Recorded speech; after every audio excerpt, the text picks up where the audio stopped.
forskellige typer af mennesker, så har du altid holdt en hånd over mig, hver gang jeg har lavet noget dumt. Du har altid været der for mig, hver gang jeg har brug for nogle lektier, eller bare generelt, hvis jeg har problemer med livet.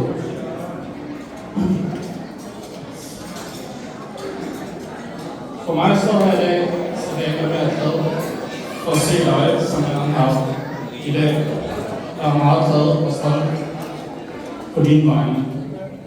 Dine er så nok, som mange af jer ved, meget stadige. Faktisk så stadig, at man ikke kan få ret over det. Der er dog en ting, som vi kunne ikke sammen, selvom du var så stadig. Det var dengang, du kom hjem, og du gik rundt i huset, trak vejret, og du var meget stresset. Og så tager du så en gul sæd op i lommen, og det er en husbåd. Og så tænker jeg, nå, har du ikke betalt for bussen? Men nej, du var på vej hjem fra arbejde eller et eller andet, og du har glemt at betale i bussen. Og den bøde, den passede bare på et dårligt økonomisk tidspunkt. Så jeg tilbød at betale den bussen for dig. Og du var så stadig, nej, det lykkedes da ikke. Det gik du igen.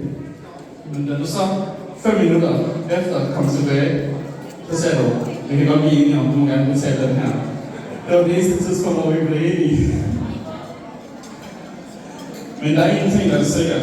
Der er ingen, der kan betale for den kærlighed og glæde, du har givet mig. Og var min store søster.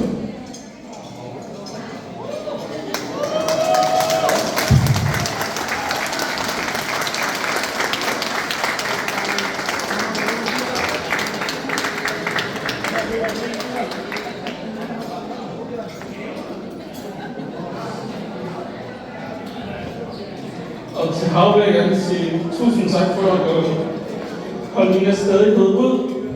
Og tusind tak for at gøre min søster med. Som I kan sige, når I rejser på de sociale medier, I har det rigtig godt. Jeg er virkelig glad for, at du kalder min nye bror og byder velkommen i familien. Og så vil jeg bare sige skål for kærligheden og stadigheden.